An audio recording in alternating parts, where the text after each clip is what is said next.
Hello everyone, welcome to the commerce classes with Pankaj Chopra. बेटा, हम 11th class की accounting कर रहे हैं यहाँ पे।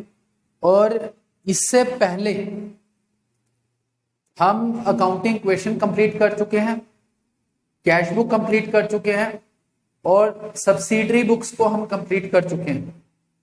और इसका जो फर्स्ट चैप्टर था अकाउंटिंग के बारे में वो भी कंप्लीट हो चुका है। सेकेंड चैप्टर जो है उसका नाम है बेसिक टर्म्स ऑफ अकाउंटिंग, वो भी हम कंप्लीट कर चुके हैं। तो ऑलमोस्ट बेटा हम 5 चैप्टर कंप्लीट कर चुके हैं। आई होप आप सबने जो लास्ट लेक्चर्स हैं उन सबको अच्छे से देखा होगा। अगर वो लेक्चर्स आपने अच्छे से समझे हैं और अकाउंटिंग इक्वेशन को, मेनली अकाउंटिंग इक्वेशन को आपने अच्छे से किया है, तो आज जो हम चैप्टर करने वाले हैं जिसका नाम है जर्नल यानी कि बुक्स ऑफ ओरिजिनल एंट्री, ये चैप्टर समझने में आपको बिल्कुल भी दिक्कत नहीं आएगी। ये चैप्टर आपकी पूरी कॉमर्स का, पूरी अकाउंटिंग जहां भी आप करोगे, सबसे इंपॉर्टेंट चैप्टर यही है आपका, जो आपका बेस क्रिएट करेगा। तो बड़े ही ध्यान से समझना। उससे पहले मैं आपको एक चीज बता दूं कि अकाउंटिंग साइकिल जो है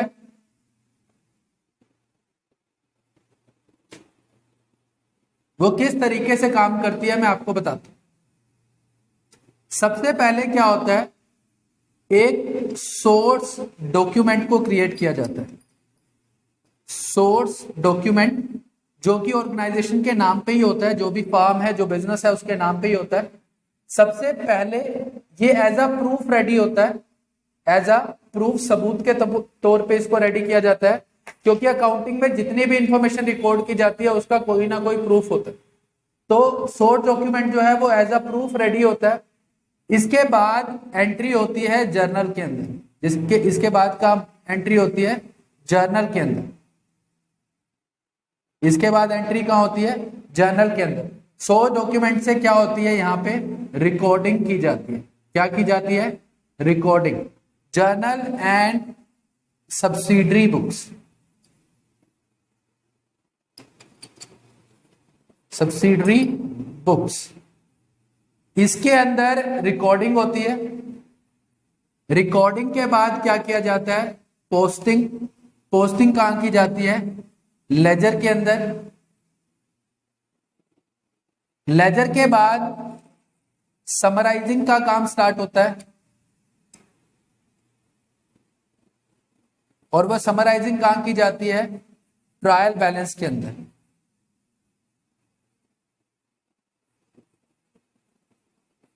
फिर इसके बाद इस समराइजिंग का रिजल्ट रेडी किया जाता है।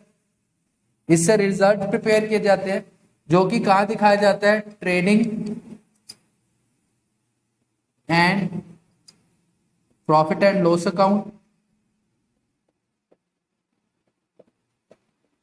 And balance sheet.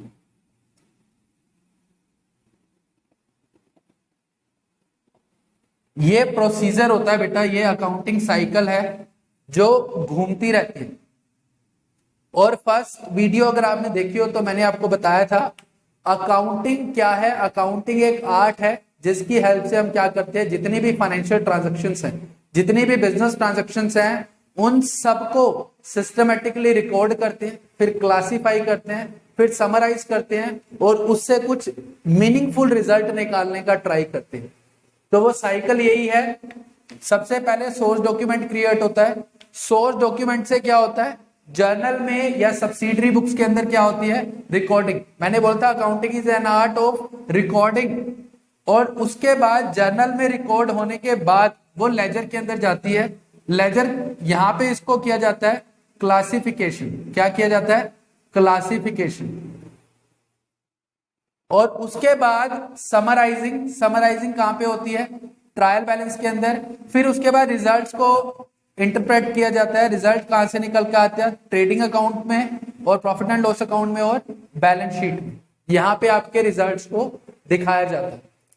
तो बेटा सबसे पहले जो ट्रांजैक्शन की जाती है वो कहां की जाती है? जर्नल में या सब्सिडरी बुक्स में। तो इसीलिए इसको क्या बोलते हैं? Books of original entry. सिर्फ ये वर्ड समझाने के लिए मैंने ये आपको पूरा बताया कि सबसे पहले जो ट्रांजैक्शन रिकॉर्ड की जाती है वो कहां की जाती है? जर्नल के अंदर। इसीलिए इसको क्या बोलते हैं? Books of original entry. ठीक है। अब जर्नल एंट्री के अंदर लिखा कैसे जाता है, उसके लिए आपके पास दो अप्रोच है, आपके पास इसके अंदर ट्रांजैक्शन को रिकॉर्ड करने के लिए दो अप्रोचेज आपके पास गिवन है यहाँ पे। पहली अप्रोच जो है उसको हम बोलते हैं English approach, journalise rules for journalising, rules of बोलो या फिर फॉर बोल दो, rules of journalising.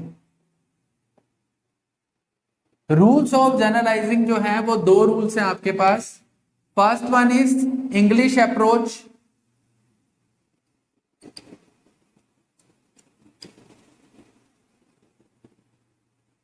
and second one is American approach.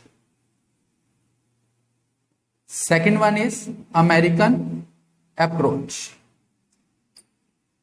दो मेथड बोल लो या दो अप्रोच बोल लो जिसकी हेल्प से हम क्या करते हैं, जर्नल के अंदर एंट्रीज को रिकॉर्ड करते हैं। जर्नल के अंदर यानी कि बुक्स ऑफ ओरिजिनल एंट्री जो जर्नल है उस बुक के अंदर ट्रांजैक्शन को रिकॉर्ड किया जाता है। उसके दो रूल हैं, एक है इंग्लिश अप्रोच और दूसरी है अमेरिकन अप्रोच। दो मेथड हैं इसके अंदर ट्रांजैक्शन को रिकॉर्ड करने के। First one is English, second one is American. English approach क्या कहती है, इंग्लिश अप्रोच कहती है कि हम जितने भी अकाउंट्स हैं उनको तीन पार्ट्स में डिवाइड करेंगे। जितने भी अकाउंट्स हैं उनको तीन पार्ट्स में डिवाइड करेंगे। एक होगा हमारे पास यहाँ पे रियल अकाउंट, दूसरा होगा हमारे पास पर्सनल अकाउंट और तीसरा होगा हमारे पास नॉमिनल अकाउंट। इन्होंने ये तीन हेड्स क्रिएट किए, तीन हेड क्रिएट कर दिए। पहला कौन सा हेड था, रियल अकाउंट, दूसरा कौन सा था, पर्सनल अकाउंट और तीसरा कौन सा था, नॉमिनल अकाउंट। हमने कहा जी अकाउंट्स तो बहुत सारे होते हैं, हमने कहा जी खाते तो बहुत सारे हैं हमारे पास। आपने तो तीन खाते बना लिए, तीन हेड बना दिए, अब हम इसके अंदर क्लासिफिकेशन, इसके अंदर ग्रुप कैसे करें। तो उसने बोला कि रियल अकाउंट के अंदर ऑल एसेट्स एक्सेप्ट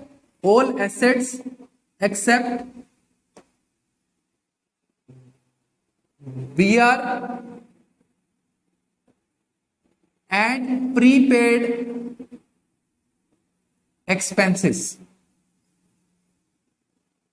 जितनी भी एसेट्स होंगी वो किसके अंदर आएंगी, रियल अकाउंट को फॉलो करेंगी।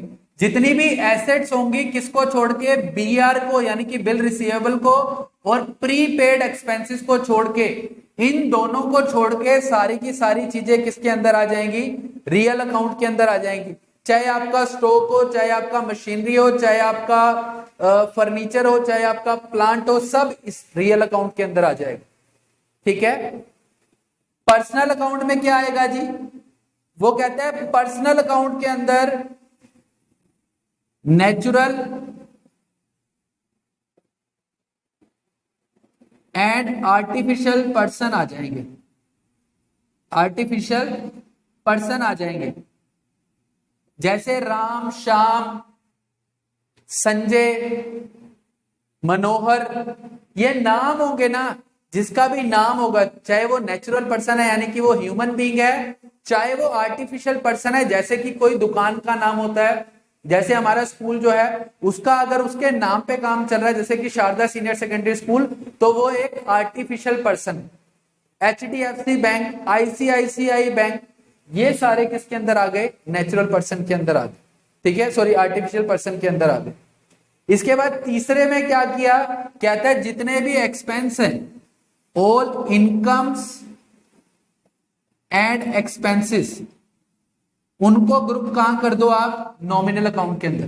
कहता है जितने भी खर्चे हैं और जितनी भी कमाइयां हैं उनको आप कहां लग देना, नॉमिनल अकाउंट के अंदर। मतलब आप सारे खाते बनाओगे, उनकी तीन कैटेगरी बना दूंगा मैं। अगर वो एसेट होगी तो उसको मैं किस में डाल दूंगा, रियल अकाउंट में। अगर वो कोई पर्सन होगा, राम, श्याम, ठीक है, मनोहर, संजय, पंकज, कोई भी नाम होगा, शारदा सीनियर सेकेंडरी स्कूल, कोई भी नाम होगा तो मैं कहां लिख दूंगा उसको, पर्सनल अकाउंट में।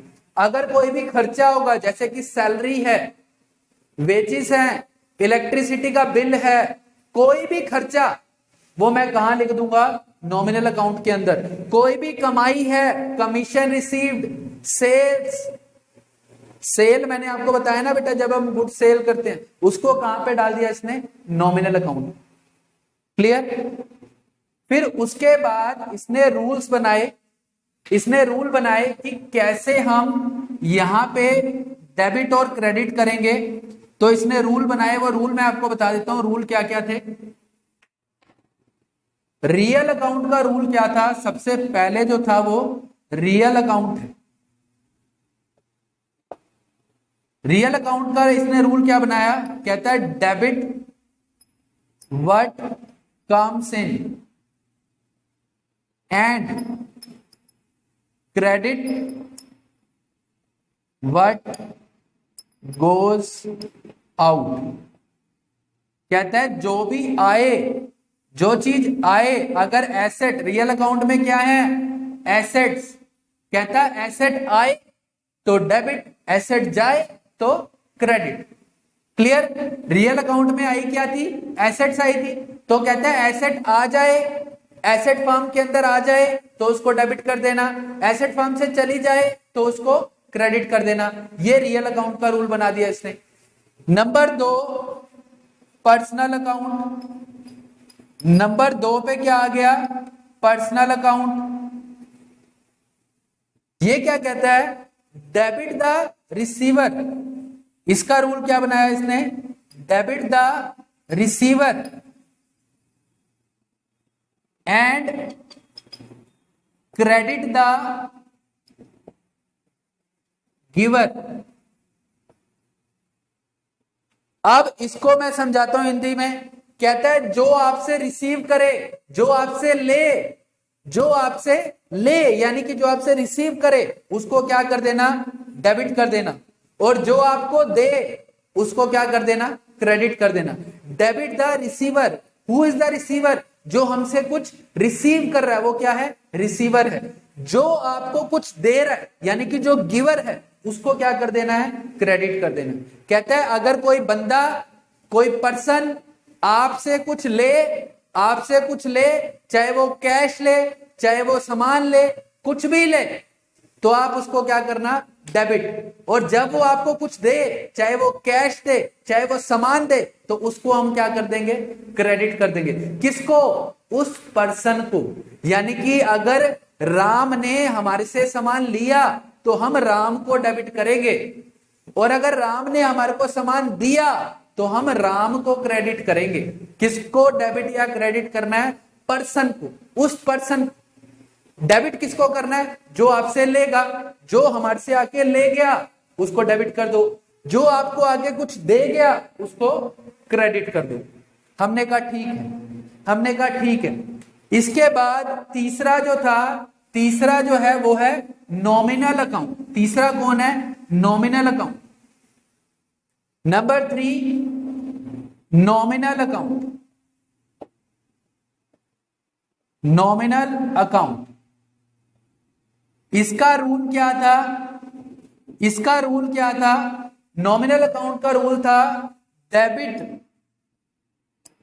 All expenses and losses. कहता है जितने भी खर्चे हों या जितने भी घाटे हों यानी कि नुकसान, उनको क्या करना है, डेबिट करना है। उनको क्या करना है, डेबिट करना है। And credit all income and gain. Income and gains. Income and gain. Income का मतलब कमाई, गेन का मतलब मुनाफा यानी कि फायदा। अब क्या कह रहा है, कहता है सर जब भी खर्चा हो जाए, जब भी खर्चा हो जाए उसको क्या कर दो, डेबिट। जब भी कोई खर्चा हो जाए या घाटा हो जाए उसको क्या करेंगे, डेबिट। किसको डेबिट करेंगे, खर्चे को या फिर घाटे को। खर्चा क्या होता है, सैलरी, तो हम क्या करेंगे, सैलरी को डेबिट कर देंगे। घाटा क्या होता है, लॉस। लॉस यानी कि loss by fire, loss by theft. Loss जब हो गया, घाटा जब हो गया तो उसको डेबिट कर देंगे। समझ रहे हो बेटा, अगर मैंने सैलरी दी, सामान परचेज किया, तो मेरा खर्चा क्या हुआ, बढ़ गया। तो खर्चा बढ़ा यानी कि खर्चा हुआ तो किसको डेबिट कर दोगे, खर्चे को डेबिट करना है, खर्चे के नाम को, खर्चे के नाम को डेबिट कर देना है। और जब भी कोई कमाई हो जाए, कमीशन आ गई, सेल कर दी, जिससे भी कमाई हो रही है, जिससे भी कमाई हो रही है, तो कमाई को क्या कर देंगे, क्रेडिट कर देंगे। कमाई क्या है, कमाई का नाम क्या होगा, कमाई का नाम होगा कमीशन रिसीव्ड, कमाई का नाम क्या होगा, सेल, तो उसको हम क्या कर देंगे, क्रेडिट कर देंगे। ये रूल हैं आपके इंग्लिश अप्रोच के। इंग्लिश अप्रोच में उन्होंने क्या किया, सारे खातों को उठाया, 3 पार्ट्स में डिवाइड कर दिया। कहता है जितनी एसेट है उठा के रियल अकाउंट में डालो, जितने भी खर्चे और कमाइयां हैं उनको नॉमिनल अकाउंट में डालो, जितने भी पर्सन के नाम हैं उनको उठाओ और कहां डाल दो, पर्सनल अकाउंट में डाल दो। फिर उसके रूल बता दिया उसने कि इसके अंदर काम कैसे करना है, किसको डेबिट करना है, किसको क्रेडिट करना है, तो वो भी बता दिया उसने। ये हमारी कौन सी अप्रोच थी बेटा, ये हमारी अप्रोच थी इंग्लिश अप्रोच। आई होप आपको समझ आया होगा और सबसे इजी अप्रोच है ये। इसके बाद अब हम बात करेंगे अमेरिकन अप्रोच की। अब हम बात करेंगे अमेरिकन अप्रोच की। अमेरिका वालों के पीछे जाएंगे, अमेरिकन अप्रोच को हम पढ़ेंगे। अब अमेरिकन अप्रोच कहती है, मैं इंग्लिश अप्रोच से भी बढ़ के हूं, मैंने 5 पार्ट्स में डिवाइड कर दिया, मैंने 5 पार्ट्स में डिवाइड कर दिया। किसको 5 पार्ट में डिवाइड कर दिया, ये कहता है मैं एसेट को अलग लिखूंगा, एसेट को अलग लिखूंगा। मेरे को कोई मतलब नहीं है बीआर है, मेरे को कोई मतलब नहीं है प्रीपेड एक्सपेंस है, मैं सिर्फ ये देखूंगा क्या वो मेरी एसेट है या नहीं है, सिर्फ इसके ऊपर बात करूंगा मैं। दूसरा बना दिया उसने लायबिलिटीज के लिए, दूसरा बना दिया उसने लायबिलिटीज के लिए, कर्जे के लिए। तीसरा बना दिया उसने इनकम के लिए। चौथा बना दिया उसने एक्सपेंस के लिए। पांचवा बना दिया उसने कैपिटल के लिए, पांचवा बना दिया उसने कैपिटल के लिए। इसने कहा मैं सारे खातों को उठाऊंगा, 5 कैटेगरी में लिख दूंगा। कितनी कैटेगरी में, 5 कैटेगरीज में लिख दूंगा। एसेट के ऊपर रूल क्या अप्लाई करूंगा, एसेट जब भी बढ़ेगी, जब भी एसेट में प्लस करूंगा, जैसे अकाउंटिंग इक्वेशन करते थे, जब भी एसेट में प्लस करना होगा तो मैं उसको क्या करूंगा, डेबिट कर दूंगा एसेट को। जब भी उसमें से माइनस करना होगा यानी कि उसको रिड्यूस करना होगा तो मैं किसको क्रेडिट कर दूंगा, एसेट को ही क्रेडिट करूंगा। बेटा डेबिट और क्रेडिट जो करना है वो उसी को करना है जिसके ऊपर वो रूल बना हुआ है। अगर वो कह रहा है कि क्रेडिट करना है तो क्रेडिट किसको करेंगे हम, एसेट को ही। किसको क्रेडिट करेंगे, एसेट को। दूसरी चीज, लायबिलिटी के ऊपर रूल क्या बनाया है, लायबिलिटी के ऊपर रूल बनाया, कहता है अगर लायबिलिटी बढ़ेगी, अगर लायबिलिटी बढ़ेगी यानी कि प्लस करनी होगी तो मैं उसको क्या करूंगा, क्रेडिट करूंगा। क्या करूंगा, क्रेडिट। और अगर लायबिलिटी कम करनी होगी यानी कि माइनस करनी होगी तो उसको मैं क्या करूंगा, क्रेडिट करूंगा। लायबिलिटी अगर बढ़ेगी तो क्रेडिट, कम होगी तो डेबिट, कम होगी तो डेबिट, कम हो जाएगी तो डेबिट। अगर लायबिलिटी बढ़ती है, कर्जा बढ़ता है तो क्रेडिट करना है, अगर कर्जा कम होता है तो डेबिट करना है। इनकम के ऊपर भी सेम रूल अप्लाई होता है, इनकम के ऊपर भी सेम रूल अप्लाई हो जाएगा ये वाला, यानी कि इनकम अगर बढ़ेगी तो क्रेडिट और अगर कम होगी तो डेबिट। इनकम अगर बढ़ेगी तो क्रेडिट, कम होगी तो डेबिट। एक्सपेंस, एक्सपेंस अगर बढ़ेगा तो डेबिट, यानी कि एक्सपेंस जब बढ़ रहे हैं, प्लस होते जा रहे हैं तो डेबिट करना है, कम होते जा रहे हैं यानी कि माइनस करना है तो क्या कर देंगे हम, इनको क्रेडिट कर देंगे। कैपिटल में क्या होगा, अगर कैपिटल बढ़ेगी यानी कि प्लस करना है तो इसको करेंगे क्रेडिट, और अगर ये कम होगी यानी कि माइनस करना है तो क्या करेंगे, डेबिट। रूल को बड़े ही ध्यान से हमने पढ़ना है, रूल को आपने बड़े ही ध्यान से बेटा पढ़ना है। अभी के लिए, आज की क्लास के लिए सिर्फ इतना ही काम है, इन नोट्स को अपनी नोटबुक के अंदर कॉपी करो, वीडियो को 1 बार 2 बार 3 बार देखो और दिमाग के अंदर रूल्स को बिठा लो, अपने दिमाग के अंदर रूल्स को बिठा लो। अगर रूल बैठ गए दिमाग के अंदर, आपको रूल याद हो गया, तो जर्नल एंट्री ऐसे करा दूंगा बेटा कि आपको भूलने पे भी नहीं भूल पाओगे उसको। कितनी कोशिश कर लेना, जर्नल एंट्री नहीं भूलोगे। और पूरी जहां तक आप कॉमर्स स्ट्रीम को लेके चलोगे, अकाउंट्स आपके पीछे पीछे भागेगी, अकाउंट्स आपके पीछे पीछे भागेगी। और अगर आपको जर्नल एंट्री आती है तो हर बार आपके फुल मार्क्स आएंगे। अगर आपको जर्नल एंट्री आती है तो हर बार आपके फुल मार्क्स आएंगे। क्यों? क्योंकि आपकी कॉन्सेप्ट क्लैरिटी बहुत इंक्रीज हो जाएगी अगर आपने जर्नल सीख ली तो। ठीक है बेटा, नेक्स्ट क्लास के अंदर हम इसके कुछ क्वेश्चंस के साथ आपके सामने आएंगे और तब तक आप सारे रूल्स को बड़े ही ध्यान से याद कर लें। इंग्लिश अप्रोच के रूल्स को भी याद रखें, अमेरिकन अप्रोच के रूल्स को भी याद रखें और नोट्स जो लिखवाए गए हैं उनको कॉपी पेस्ट कर लें। डेबिट क्या है, क्रेडिट क्या है, सब समझाएंगे आपको नेक्स्ट क्लास के अंदर। ठीक है बेटा, थैंक यू।